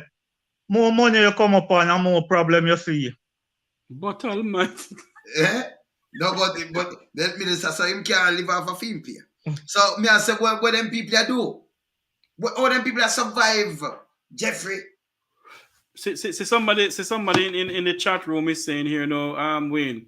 Yes. That's it there. Curry goat box is $700. Granted. $700. All right. Yeah, yes, me see it, yes. Curry goat box. Fried chicken. Fried chicken, 700. Them people So them tell me can't- something now. Them If can't. all right, if you go Sister Tem grocery store, which other Sister Tem don't have a grocery store. But if you go to Sister Tem or Mass Gussie grocery store, you go buy a pound of chicken back, but then call it chicken chassis. I saw so bony they get. Why? Oh gosh, man. January. It's hard. Hard for people, man. It's hard, man. And not only that way, man. but you have a government who milking the poor people of this country and the rich getting richer. And that for stop, The man refused to call local government election. Yet his Minister of Finance was applauded because the country is in good financial state. Is it that the Prime Minister afraid to call the election because he know that Big Mo, Jeffrey Tavares and Wayne Lonesome and Wilfred Rattigan Yes. tell the people of the public transport sector, don't vote. Let me tell you something, Jeffrey. And I see what's not now, Jano. The people in Jamaica, we have to wake up. Stop thinking on a political line and think about patriotic now, yeah? We are thinking for build the country. Me and Jeffrey, we are right, but we're not right, you know. And enough more of us in the diaspora, we might be all right, but we're not all right. Because we still have family back home. We still have to touch our pocket and we still have to touch the whole place same way. You understand? So it can't work like this. It just can't work like this. We have family, you know, Jeffrey. Yes. We might not say all right, but it's not all right, you know, because we have family back home, we have friends back home, we have people that call it every day. And you have to say, Jano, this year, so you don't think, say, boy, it's hard, man. All right, looking for this way. A bottle of soda is for 150. All right? Yes. A bottle of water. Yeah, Jamaica is well renowned of land of wood and water. It's for 120. Back of water. Yes. You have a calculator there? 120, bottle of water. 270. Buckle of food, buckle of soda, 150. Yeah, 120, 270. Right, and the curry goat is for 700. 970. All right. And certain place are going to get it for $1,000. So that's how it works, $1,000 same way. So at the same thing. You understand? So Finnegan, we're not gonna stay long because both Wayne and I was in a program earlier on. So we're more kind of dry. Yes, man. Sir Clark. Catch up some food. Yes. Yes, man. Sir Clark. Where Sir Clark disappear to? Yeah, man. Sir Clark disappear. Anyway, yeah, Steve, your final word before we go. I believe all agents them in Jamaica, we need to call some FBI and some foreign agent on them to really check it out, because all of them take people and just rob up the Jamaican money. You understand? All our minister them, we need to really run some audit on all the ministry them. Because when you check it out, all the ministry them robbing money out of Jamaica. I agree with you. My good friend, your final word to the people of this country and to the public transport sector. To the public transport sector, but I tell the people them in Jamaica now, it's time for unite, come together, put away a party affiliation and think about patriotic. Yeah, Jamaican. Anybody in government, any party in government, hold them accountable. Yeah, you understand? You have to know how your money is spent, and you have to raise a voice in concert, like what the Prime Minister said. You raise a voice in concert and hold them accountable. You know why? You both not party, nothing, and not like this. When your kid sick, and you go to the hospital, and when you look, you don't have no bed, and not all, and not get looked out, and you see man suffer. You can't buy food, staple food, rice and mackerel now. That's if you can't buy the mackerel. A chance if you can't buy rice and mackerel now. That's if you can't buy it. So it is that bad. So we are telling them to start hold them accountable. And that's serious. Very serious. Yeah, man. My final word this evening is to the National and Agency of Jamaica. I am giving you a warning. The Commissioner of Lands in Jamaica, we have been getting reports upon reports when they're taking poor people land and send it away. I am saying to you all, there is a 400-year-old property in Trelawney owned by a family. We tell us give her 1/3 of our dead papa land. Let me tell you something. You hear the Prime Minister saying about no, don't you trouble Zion? Don't you trouble that piece of land. Because the word I want to use, I can't use on this platform tonight. Yes. I give you a warning. Because if the corruption should come out of the National Land Agency, it's worse than SSL. And it's going to come out. It is going to come out. Because we're going to hold these people accountable on not thieving poor people land, giving it to no friends and cronies in politics. And the former Speaker of the House of Representatives,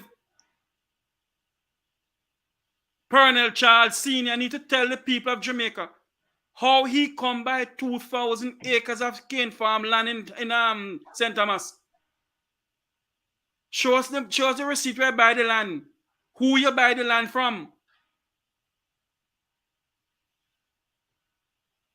And rather went to the woman land in Trelawney and give her daughter receipt. She must sign lease agreement for $600,000 a year on her dead grandpapa land. What she paying taxes for? You see the level of corruption going on in this country, and the National Land Agency is inside the Prime Minister's office. So tell me the Prime Minister knows what's going on. Prime Minister Andrew Holness. Poor pauperizing Jamaican people, yeah, water the payo, and you not catch a pitney. The time has come for you, Prime Minister, to step aside. Because you're not in there for poor people in this country. You're in there for feather on the nest. And I'm giving the land agency a warning. Leave that woman land in Trelawney alone. If you don't want me to dig up the shit where they're going in the land agency, leave the woman land alone. Leave the lady land alone. National Land Agency and rather leave the woman land alone. Uno make her daughter go sign lease for $600,000 a year. Uno damn thief. For that dead grandpapa land. But the woman sell the land. Who said she sell the land? Uno is a damn set of thief. If certain people's on this platform listening to me who know me, I'm telling you something sitting in this evening here.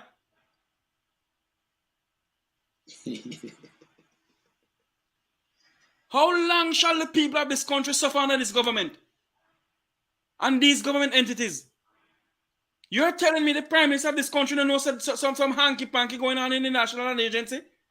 You're telling me that Bang Belly called Samuda because him got bang like whatever? Bang Belly Minister called Samuda. No know some hanky-panky going on inside the Ministry of Labour with poor people money. I can take time talking in the night because people gone in bed. Too bad. Too much thiefness going on, Wayne. Yes, man. The woman paying taxes for her land. For how many years? And them asked the granddaughter to pay them $600,000. Ask the woman daughter, that's the woman daughter to pay $600,000 a year on her own property. Because it is owned by the National Land Agency. Can't own by the National Land Agency. If she have her papers and her thing, them we have to go about that. We have to take it up to, you know. So we want, you know, then you have to talk, man. We have to take it up to, man. Of so course. put some pressure upon them, man. Them It's a bunch of thief. Yes, man. Take it up, man. Them need to stop these things, man. Colonel Charles, how you get to own 2,000 acre land in St. Thomas?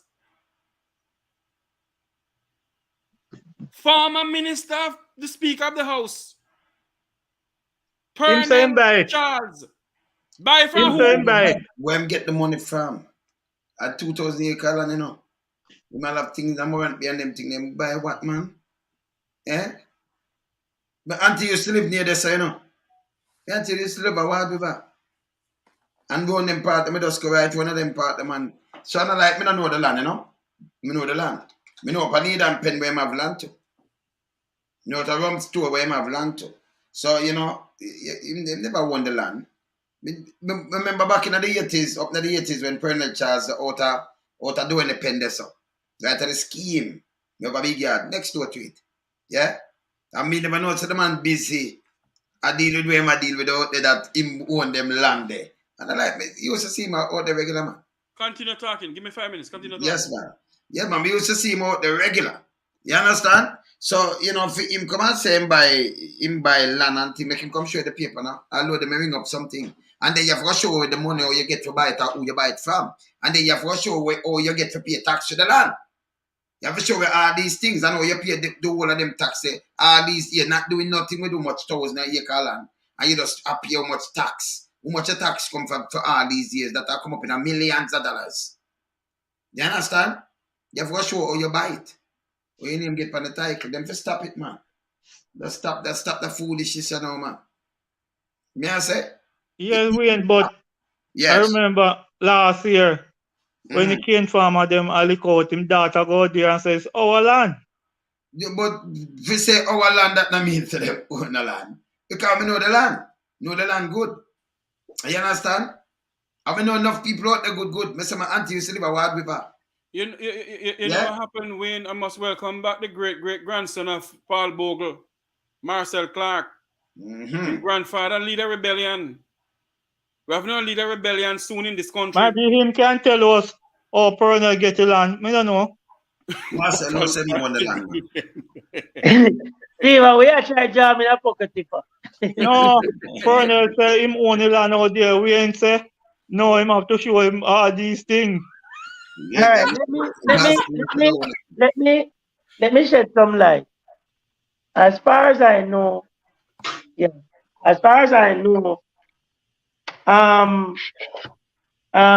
it was when he was local government minister back in the 80s. He acquired a lot of land in a short period of time, including in the town of Morant Bay and so forth. But there is a report that was done when that big alabaloo about that same land in Pira came up.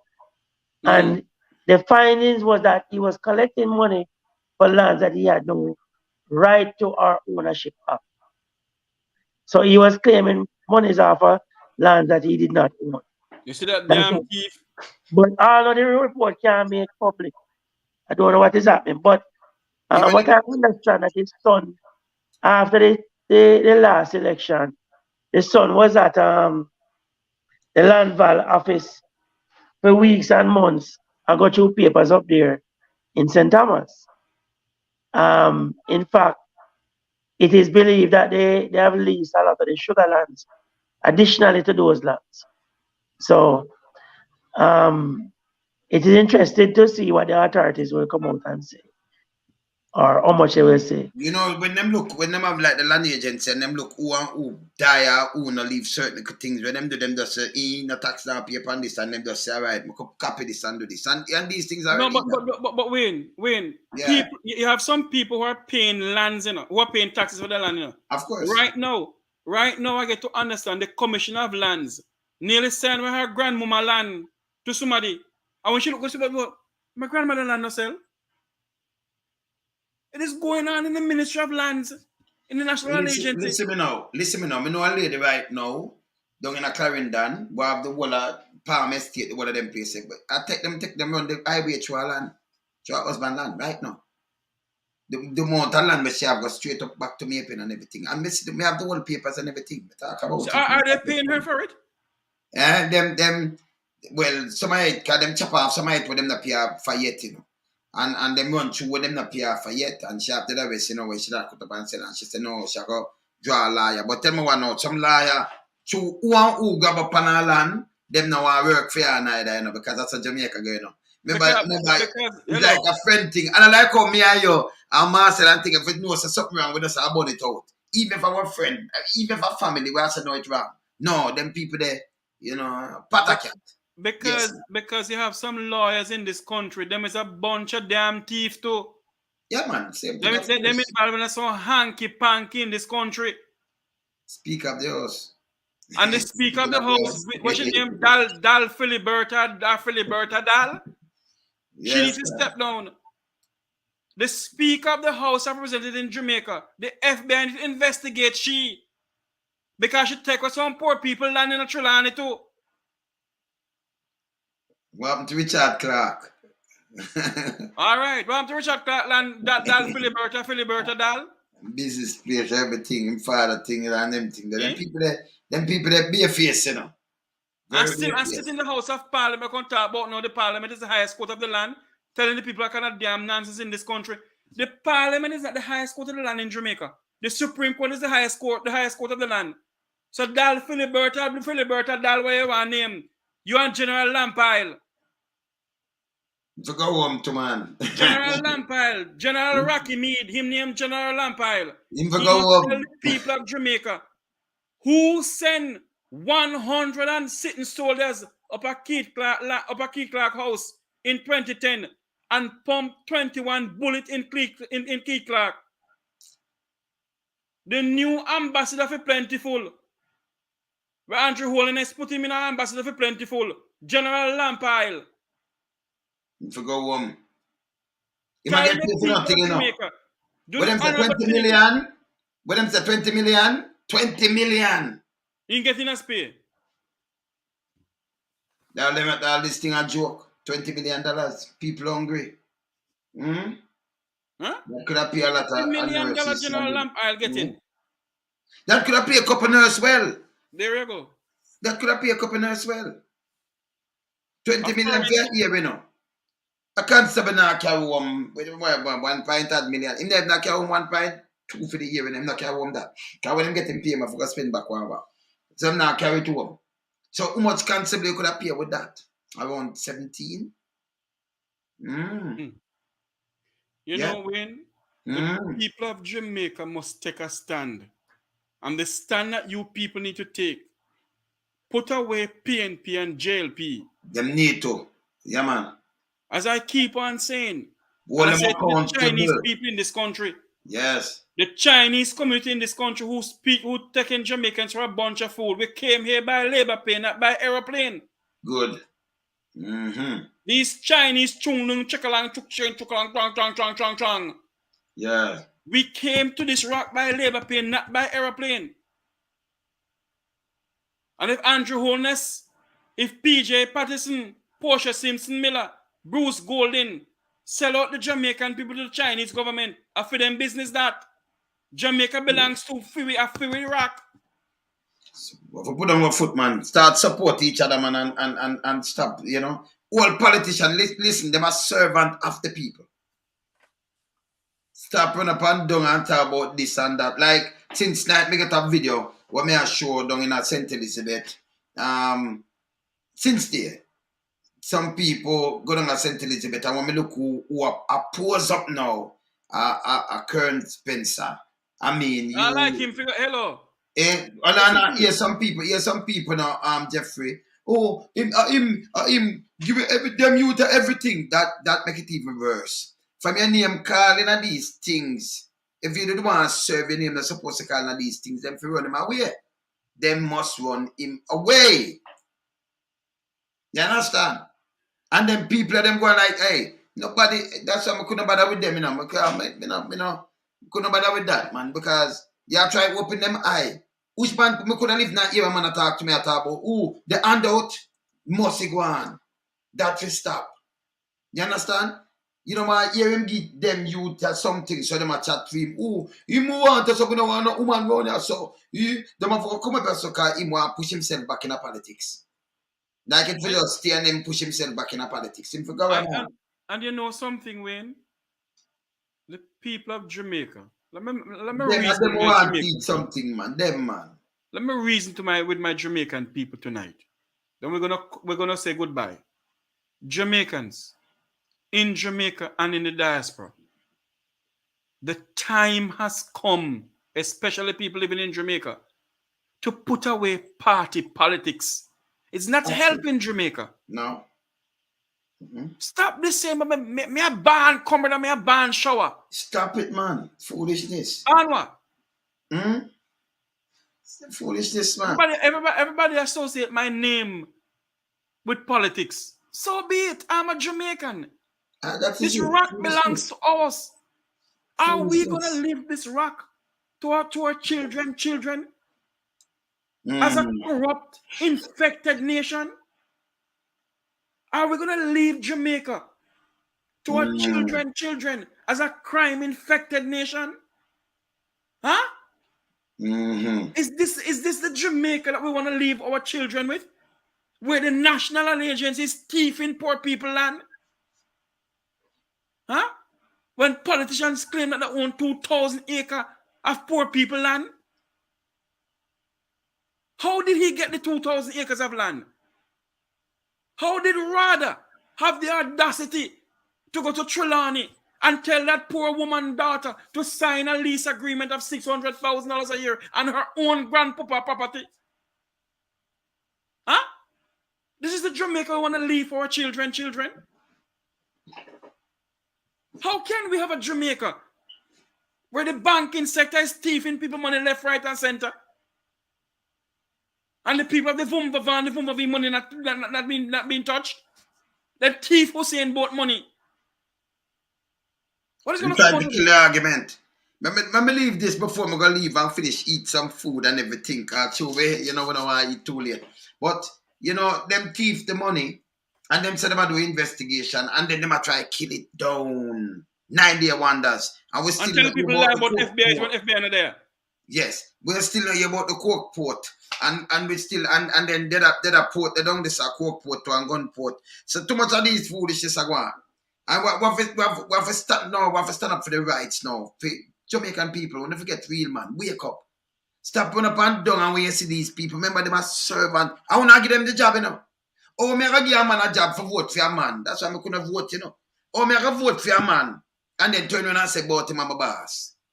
Well, But what boss? Give me something no boss. servant of the people. The prime minister, the chief servant of the people. You don't know the meaning of servant. Let's look it up. So no make them come and say boom boom. You supposed to can talk to them. A matter of fact, every member of parliament supposed to come and have them supposed to have dialogue in them constituency with the constituents. Of course. Every week. Me not come at the center. One time every year. No, one time every week. So if him now do that, you say I can fire you, you know. Remember, you can't fire him.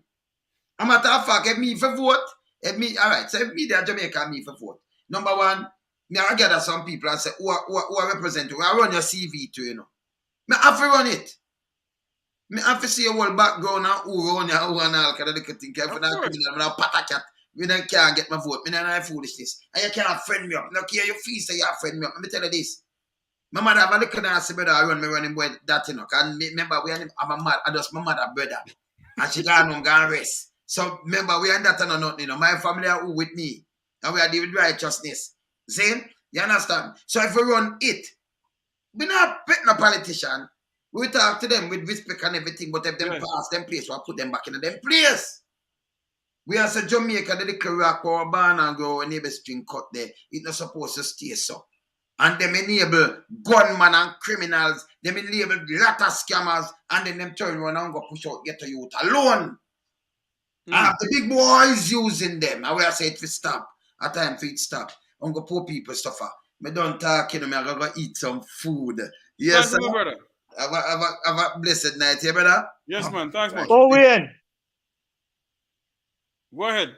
Yeah, Jeff, I'm saying we want more people like Wayne and your brother while you carry on sometime. What name? Mr. Rattigan? Yeah. We want more people like those who born in Jamaica and go live in the state to return back home and help straighten up the country. You see, we all can return home to straighten the country now. Do the people of Jamaica want Jamaica to be a better place? Or Yeah, man. Do they just believe in the political affiliation? That was once upon a time. It a change now. Okay. Well, this is where I say so long from here for tonight. But as I said before, boss. have a good night, boss. Same to you, Steve. Same to you. Yeah, man.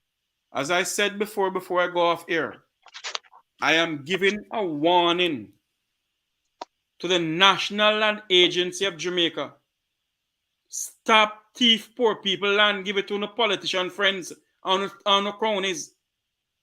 There's a lady who have a 400-year-old acre land. And how much land's in Trelawney and how much it said. I must look back on my papers. Because I have papers, you know. I have papers for who no thief the woman, who no want thief the woman land. You think I don't have papers? And I'm saying to the national and agency tonight and to the Prime Minister of Jamaica, look within the national and agency because them thieving poor people land. Them thieving poor people land in the national and agency. All when they're paying taxes, they're thieving, they're going to sell it to their friends and cronies and sign off it. A former commissioner of lands who her husband used to work at NCB Bank and Negril. I'm call name tonight. On a thief poor people land and sign it off. On know who me attack. Her husband used to work at NCB Bank in Negril. And the wife was commissioner of lands and the sister was sitting under the lands, in the land, sitting the two of them thief poor people land and sign it off and get it away. I don't want to thief this woman land in a Trelawney. But she must get 1/3. 1/3 of which land? I don't want to see how water walk go pumpkin belly. I don't try do it. Try do it. We're calling an MI6. We're calling an MI6 is an old historic property. It's a slave property. And it's a bunch of damn thief. The national agency in Jamaica is a bunch of damn thief. And you bang belly Carl Samuda, who you're sending the Jamaican people into modern day slavery. You bang belly Carl Samuda. You and Del ride the truck. Where him can't hardly walk. A time for no go sit down. When soon we have pampers in a parliament, a time for no go sit down and left poor people alone. When the worst for this country. I tell you all the while in the Jamaicans. Jamaica's knocking behind Haiti's back door. No better wake up and take back Jamaica from these thieving politicians. I tell you not thief, you know. And I allow not thief, but someone who is a bunch of damn thief.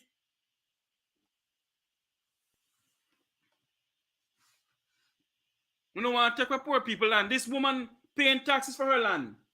Eh? Her pupa lefty. Gitushi. Her father leave it and give it to her. And she have been paying taxes for it. And rather not go to the woman's daughter and tell her she must sign a lease agreement for $600,000 a year on her own property. What she paying taxes for?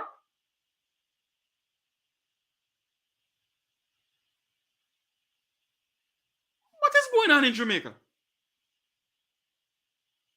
The PAD program. It need a forensic audit in the PAD program in the Ministry of Labor. It need a forensic auditor down there.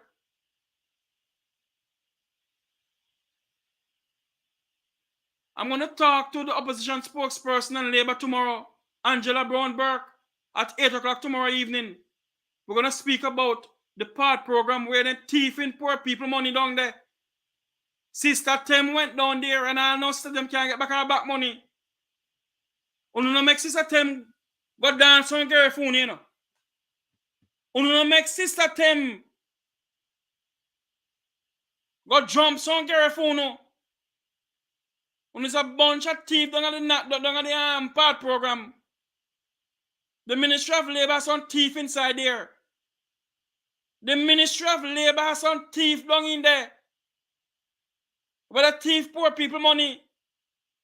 Uno thief in land at the National Agency. Uno thief in poor people money. When a thief can buy a tin a dirty girl. In other words, the tin mackerel are talking about. How long shall the people of this country suffer under this government? This heartless dictator government. I need a P or a J. Me neutral for me gearbox smash up. I need to go first now second. Krang, krang, krang. A full time want to stop this nonsense in this country, man. Full time. As I end tonight, I say to my fellow Jamaicans, stand up, speak out. Stand up and speak out. The people of this country, it is full time to stop this PNP and JLP bangarang in this country because I mean no good. Prime Minister Holness, stop make poor people here water the pan. Prime Minister Andrew Michael Holness, stop like poor people eye water on you. And I'm asking you tonight, sir, look within the National Agency, because they're thieving poor people land. Prime Minister Michael Andrew Holness, look within the National Agency. They're thieving poor people land in this country and send it to their friends and cronies. If you say I love the people of this country, sir, I say I love poor people, look into Sister Tem land when they try thief.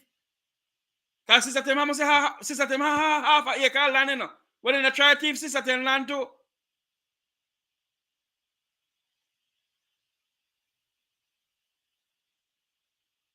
Anyway, I can behave myself tonight. And I'm asking you all on this noble platform here to please like, share, and subscribe to the Make We Talk Jeffrey Tavares YouTube channel. Tomorrow at 8 p.m., I will be speaking to the opposition spokesperson and Labour, Mistress Angela Brown-Burke, Member of Parliament. I think she's the Member of Parliament for Southwest St. Andrew, Portia Simpson constituency, yes. I'll be speaking to her about the thiefness that is going on by the Ministry of Labour. Then the thief money down there. If Sister Tem get $10,000, or she must get $15,000 and then take off 2, or thief off 3, and give her only 12. Them is a bunch of thief. So join me tomorrow at 8 p.m. right here in the Make We Talk Jeffrey Tavares YouTube channel when I'll be speaking to opposition spokesperson and Labour, Angela Brown-Burke, Member of Parliament for Southwest St. Andrew, I think. Remember to like, share, and subscribe to the Make We Talk Jeffrey Tavares YouTube channel. National Agency, stop thief poor people land. Bang belly call Samuda. Ask for a forensic audit done by the Ministry of Labour. Because all you do is go to Parliament, go sit down and sleep.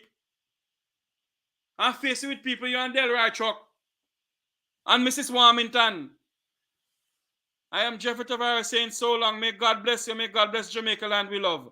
Like, share, and subscribe. Until tomorrow, when you hear my voice again, remember to love your neighbor, treat your neighbor good, and respect your neighbor. But remember, most of all, love the God above. And may God bless Jamaica land we love. Good night, everybody.